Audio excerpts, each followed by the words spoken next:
저녁 6시 전에 식사를 마쳤는데 다음날 아침 혈당이 오히려 올라간다면 지금 바로 점검하셔야 합니다. 이건 단순한 식습관 문제가 아닙니다. 몸속에서 이미 혈당을 끌어올리는 신호가 시작된 겁니다. 안녕하세요. 저는 30년간 혈당과 수면의 상관관계를 연구해온 생활건강 박사 이도현입니다. 제게 상담을 받으러 오시는 분들 중에 저녁을 일찍 먹고 간식도 전혀 안 드셨는데 아침 혈당이 150, 160으로 계속 나온다는 분들이 정말 많습니다. 72세 박정희 님도 그중 한 분이었습니다. 당뇨 전 단계라 매일 성실하게 관리하셨는데도 아침 공복 혈당은 줄지 않았죠. 저한테 오셨을 때 표정이 정말 답답해 보이셨어요. 뭘 더 어떻게 해야 하냐고 물으시더라고요. 이건 그냥 나이 탓도 아니고 약의 문제도 아닙니다. 몸속에서 밤새 혈당을 올리는 세 가지 원인이 작동하고 있었던 겁니다. 새벽 현상, 소모의 효과, 수면 무호흡. 이 세 가지를 모르고 지나치면 평생 혈당 조절이 어려워질 수도 있어요. 요즘 아침에 일어나서 혈당을 재보면 이상하게 높게 나오는 분들 계시죠? 분명히 저녁을 일찍 먹었는데 말이에요. 밤에 물 외에는 아무것도 안 드셨는데 왜 그럴까 궁금하셨을 겁니다. 그게 바로 오늘 제가 말씀드릴 내용의 핵심입니다. 오늘 이 내용을 놓치면 여러분은 계속해서 혈당이 왜 안 떨어지는지 모르고 고민만 하시게 될 거예요. 반대로 오늘 끝까지 들으시면 아침 혈당이 높아지는 진짜 이유를 알게 되고 어떤 식단으로 바꿔야 하는지 명확하게 아시게 됩니다. 박정희님처럼 혈당계 숫자 때문에 스트레스 받으시는 분들 꼭 집중해서 들어주세요. 저도 처음엔 이 원리를 몰랐습니다. 하지만 30년간 수백 명의 사례를 보면서 확실한 패턴을 발견했어요. 저녁 식사의 구성이 다음날 아침 혈당을 결정한다는 것을요. 여러분은 요즘 어떤 경험을 하고 계신가요? 아침에 일어나서 혈당 재는 게 두렵진 않으신가요? 댓글로 여러분의 고민을 들려주세요. 72세 박정희님은 정말 부지런한 분이셨습니다. 저녁은 언제나 6시 전에 드시고 밤에는 물 외엔 아무것도 드시지 않았어요. 매일 아침 산책도 빠지지 않고 하셨죠. 그런데 아침 혈당을 재면 늘 160 정도가 나왔습니다. 이도현 박사님, 저는 분명히 잘 지키는데 왜 이렇게 나올까요? 그분의 표정엔 답답함이 가득했죠. 노력은 많이 하는데 결과가 안 나오니까 자신감도 떨어지고 의욕도 없어지셨던 거예요. 저는 그분께 하루 동안 혈당 변화를 자세히 측정해 보자고 제안했습니다. 놀랍게도 새벽 3시부터 혈당이 갑자기 올라가더군요. 밤 11시에 잘 때는 110 정도였는데 새벽 3시에 재보니 140으로 뛰어 올랐어요. 아침 7시엔 160까지 올라가 있었습니다. 이건 잠결에 뭘 먹어서 생긴 게 아니었습니다. 우리 몸이 새벽 현상이라는 자연스러운 반응을 일으키고 있었던 겁니다. 제 동생도 비슷한 경험을 했어요. 당뇨 전 단계 진단을 받고 나서 저녁을 아주 적게 먹기 시작했거든요. 그런데 오히려 아침 혈당이 더 올라갔습니다. 저녁 식사량을 너무 줄이니까 몸이 위기 상황으로 인식해서 간에서 당을 스스로 만들어낸 거였어요.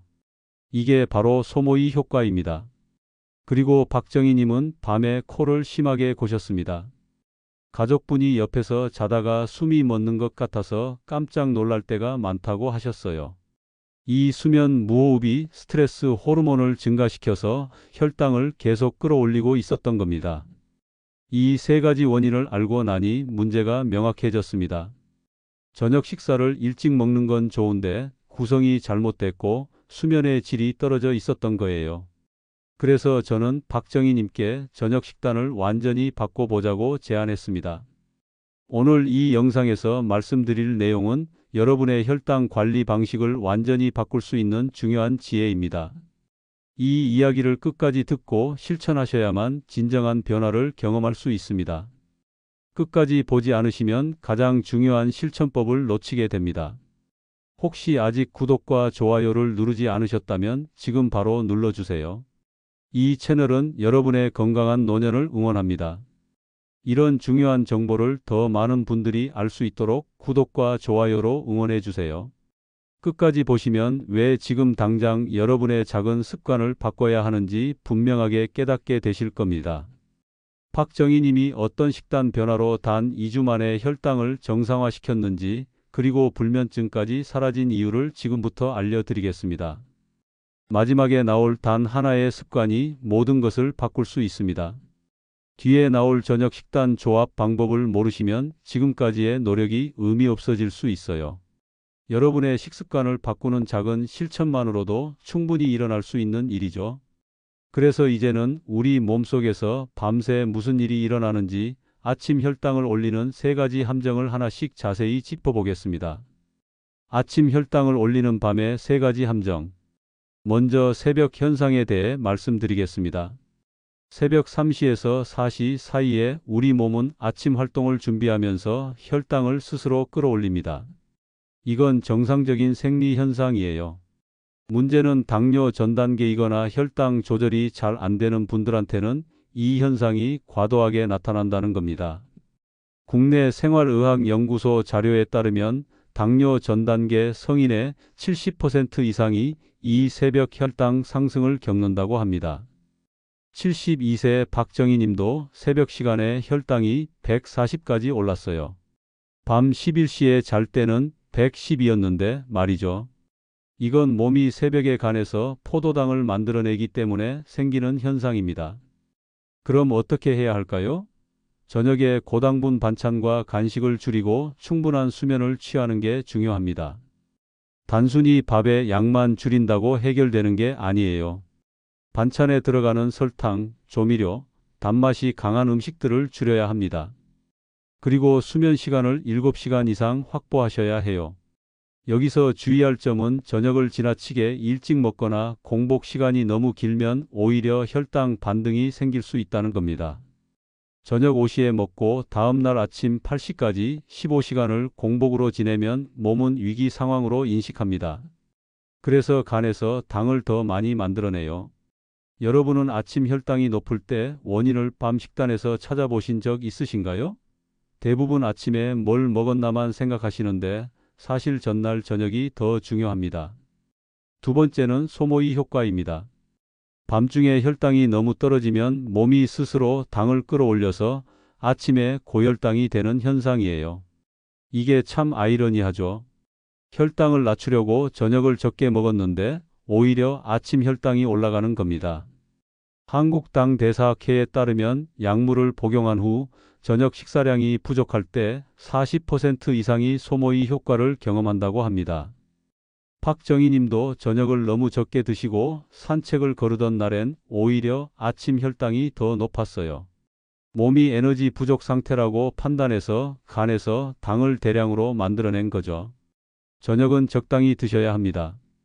단백질과 섬유질이 함께 포함된 식단으로 구성하는 게 좋아요. 밥을 반 공기 정도 드시고 두부나 생선 같은 단백질을 충분히 드세요. 여기에 나물이나 채소를 곁들이면 혈당이 천천히 오르고 오래 유지됩니다. 약을 복용 중이라면 공복 시간을 과도하게 늘리지 마세요. 특히 혈당 강화제를 드시는 분들은 밤중에 저혈당이 올 수 있어요. 그러면 몸이 반응해서 다음날 아침 혈당을 확 올려버립니다. 이게 소모의 효과의 핵심입니다. 혹시 밤중에 식은땀이나 악몽을 꾸신 적 있으신가요? 그게 바로 저혈당의 신호일 수 있습니다. 몸이 위험 신호를 보내는 거예요. 그럴 땐 저녁 식사량을 조금 늘리시고 잠들기 2시간 전쯤에 가벼운 간식을 드시는 것도 방법입니다. 세 번째는 수면 무호흡과 혈당입니다. 자는 동안 숨이 멎는 수면 무호흡은 스트레스 호르몬을 증가시켜서 혈당을 높입니다.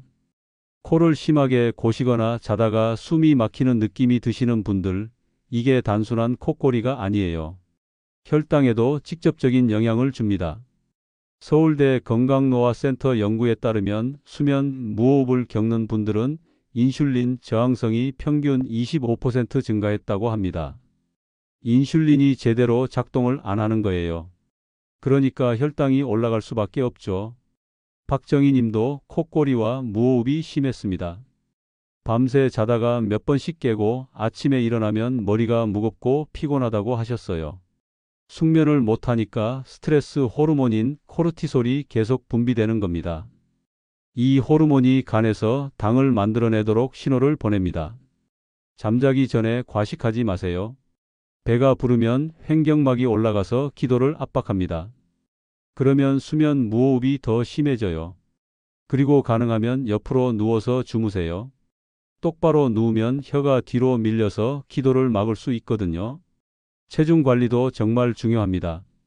목 주변에 살이 찌면 기도가 좁아져서 무호흡이 생기기 쉬워요. 박정희님은 식단을 바꾸고 체중을 3kg 정도 줄이셨는데 그것만으로도 콧꼬리가 많이 줄었습니다. 단순한 콧꼬리라도 지속되면 반드시 생활습관 조정을 시도하세요. 무호흡이 심하면 전문가 상담을 받아보시는 것도 좋습니다. 제가 만난 67세 김철호님은 수면 무호흡을 개선하고 나서 아침 혈당이 20 정도 떨어졌어요. 밤새 자주 깨거나 피곤하게 일어나시나요? 아침에 일어났는데 잔 것 같지 않고 머리가 띵하시다면 수면의 질을 점검해 보셔야 합니다. 수면 무호흡은 혈당뿐 아니라 심장 건강에도 악영향을 주거든요. 이렇게 세 가지 원인을 알고 나면 왜 아무것도 먹지 않았는데 아침 혈당이 오르는지 분명히 이해됩니다. 새벽 현상은 자연스러운 현상이지만 과도하면 문제가 되고 소모의 효과는 저녁을 너무 적게 먹어서 생기는 역효과이고 수면 무호흡은 잠의 질을 떨어뜨려서 스트레스 호르몬을 증가시키는 겁니다. 이 세 가지가 복합적으로 작용하면 아침 혈당은 계속 높게 유지될 수밖에 없어요. 반대로 이 세 가지를 잘 관리하면 혈당은 자연스럽게 안정됩니다. 이제 그 해결책, 저녁 식단의 황금 조합을 소개하겠습니다. 이 식단들은 혈당을 낮추면서 동시에 숙면을 돕는 특별한 조합이에요. 혈당을 낮추고 숙면을 돕는 저녁 식단 황금 조합 5가지. 첫 번째는 미역 두부국입니다. 미역에 들어있는 알긴산 성분은 당 흡수를 늦춰주고 두부의 이소플라본은 콜레스테롤을 낮춰줍니다. 이 두 가지가 만나면 혈당도 안정되고 혈관 건강에도 좋아요. 박정희 님이 가장 좋아하셨던 국이기도 합니다. 미역은 칼로리가 낮고 식이섬유가 풍부해서 포만감을 오래 유지시켜줍니다. 저녁에 이 국 한 그릇 드시면 밤사이 공복감이 덜해요. 그러면 소모의 효과도 예방할 수 있죠. 두부는 식물성 단백질이라 소화도 잘 되고 속도 편합니다. 간을 세게 하지 말고 물엿이나 조미료는 피하세요. 간장도 최소한으로만 넣으시고요. 염분이 많으면 밤에 목이 마르고 부기가 생깁니다. 그러면 수면의 질이 떨어져요. 미역을 불려서 참기름에 살짝 볶고 두부를 넣어 끓이면 됩니다. 정말 간단하죠? 제 어머니도 당뇨 전 단계인데 이 국을 일주일에 3번 정도 드세요. 처음엔 싱겁다고 하셨는데 한 달 지나니까 이제 이 맛이 좋다고 하시더라고요. 혀가 적응하는 데는 시간이 필요합니다. 저녁에 이런 국 한 그릇으로 바꿔보실 의향 있으신가요? 두 번째는 시금치 들깨탕입니다. 시금치에는 마그네슘이 풍부하고 들깨에는 오메가3가 많아요. 이 두 성분이 신경 안정과 숙면에 도움을 줍니다. 마그네슘은 근육을 이완시키고 신경을 진정시켜서 잠들기가 쉬워집니다. 들깨의 오메가3는 뇌 건강에도 좋고 염증을 줄여주는 효과가 있어요. 밤사이 몸속 염증 반응이 줄어들면 스트레스 호르몬 분비도 감소합니다. 그러면 새벽 현상이 약해지고 아침 혈당이 안정돼요. 들깨가루를 너무 많이 넣으면 열량이 높아지니까 주의하세요. 2인분 기준으로 들깨가루 2큰술 정도면 충분합니다. 들깨가루를 푼 물에 시금치를 살짝 데쳐서 넣으면 국물이 고소하고 부드러워요. 소금은 최소한으로만 넣으세요. 70세 이경숙님은 불면증 때문에 고생하셨는데 이 국을 저녁마다 드시고 나서 잠을 훨씬 잘 주무시게 됐어요. 밤에 자다가 깨는 횟수가 줄었다고 하시더라고요. 요즘 잠이 자주 깨신다면 이 국부터 시작해 보세요. 세 번째는 표고버섯 된장국입니다. 표고버섯에 들어있는 베타글루칸이 지방 대사를 도와서 혈당을 안정시킵니다. 된장의 발효 성분은 장 건강을 좋게 하고 면역력을 높여줘요. 장이 건강해야 혈당 조절도 잘 됩니다. 표고버섯은 말린 것을 사용하시면 향이 더 진하고 좋아요. 미리 물에 불려 놓으셨다가 끓이시면 됩니다. 애호박이나 두부를 함께 넣으면 영양이 더 풍부해지죠. 된장은 1큰술 이하로 넣으세요. 짜면 혈압에도 안 좋고 갈증이 생깁니다. 된장국은 우리나라 사람들이 가장 편하게 먹을 수 있는 국이잖아요. 박정희 님도 이 국을 좋아하셔서 자주 드셨어요. 표고버섯과 애호박을 넣고 된장을 살짝만 풀어서 끓이면 구수하고 속도 편합니다. 68세 박영수님은 혈당이 계속 140대를 유지하다가 이 국을 포함한 저녁 식단으로 바꾸고 나서 120대로 떨어졌어요. 2달 정도 꾸준히 드셨는데 몸무게도 2kg 빠지고 컨디션도 좋아지셨대요. 오늘 저녁 된장국을 어떻게 끓이실 계획인가요? 네 번째는 브로콜리 김치탕입니다. 브로콜리의 설포라판 성분과 김치의 유산균이 결합하면 장 건강과 면역력 향상에 도움을 줍니다. 장내 미생물이 건강해야 혈당 조절도 잘 되거든요. 최근 연구에서도 장 건강과 혈당의 관계가 계속 밝혀지고 있어요. 김치는 발효식품이라 유산균이 풍부합니다. 하지만 묵은 김치는 염도가 높으니까 꼭 헹궈서 사용하세요. 김치를 참기름에 살짝 볶다가 물을 붓고 브로콜리를 넣어 끓이면 됩니다. 브로콜리는 너무 오래 끓이면 영양소가 파괴되니까 마지막에 넣으세요.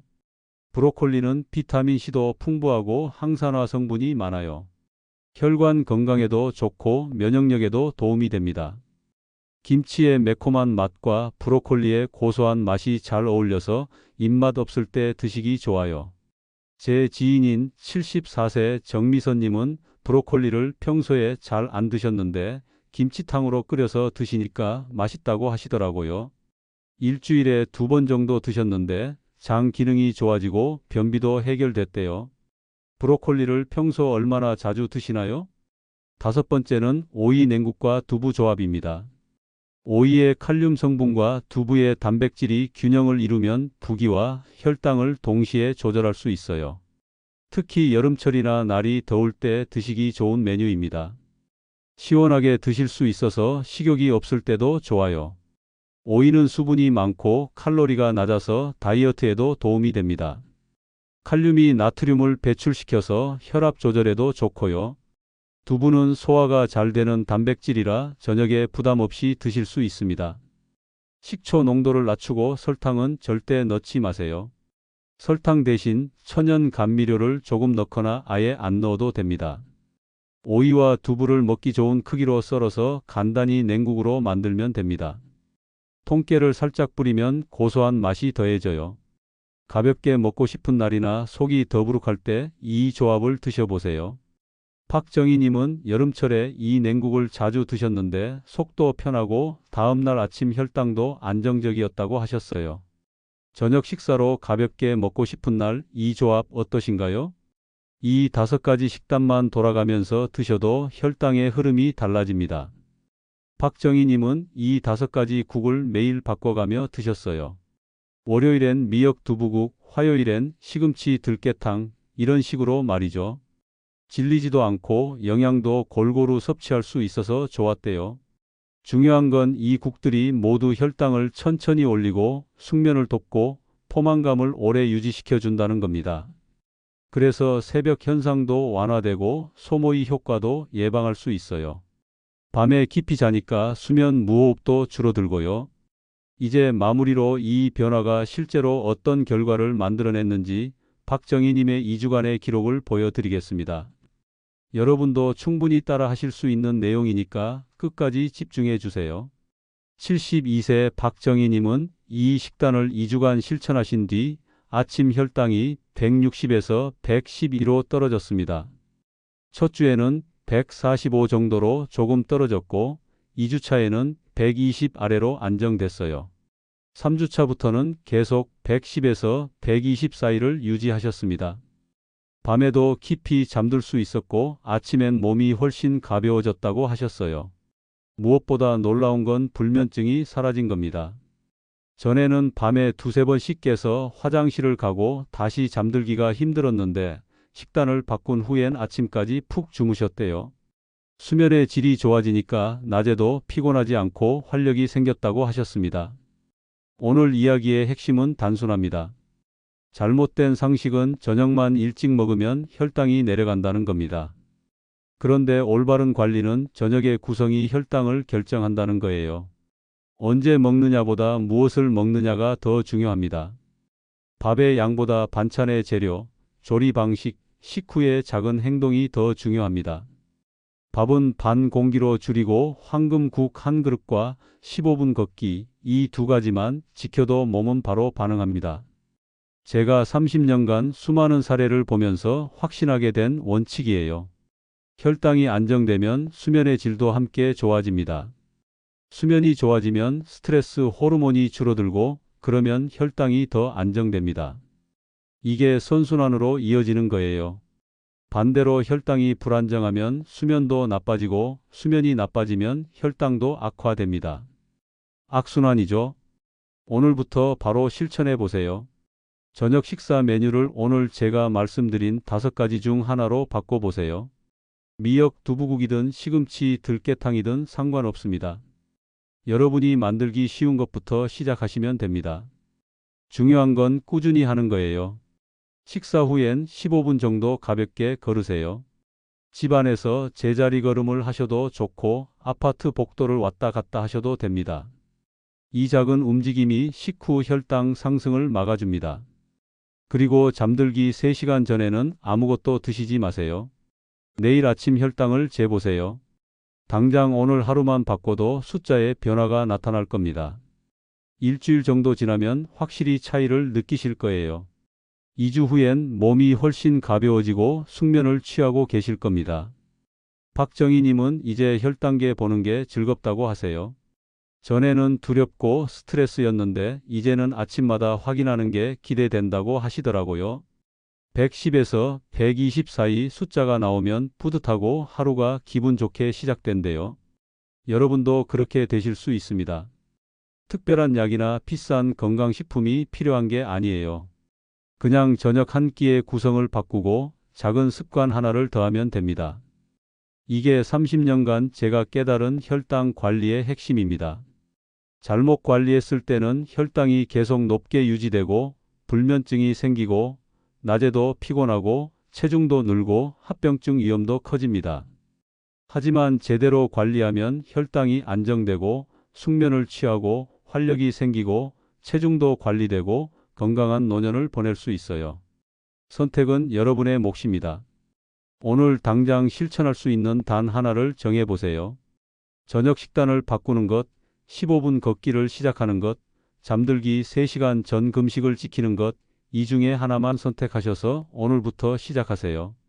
다음 영상에서는 식후 30분 혈당을 결정하는 행동 3가지를 다뤄드리겠습니다. 식사 후 어떤 행동을 하느냐에 따라 혈당이 천천히 오르기도 하고 급격히 오르기도 합니다. 이 비밀을 알면 외식을 하거나 명절에 음식을 많이 드셔도 혈당을 안정적으로 유지할 수 있어요.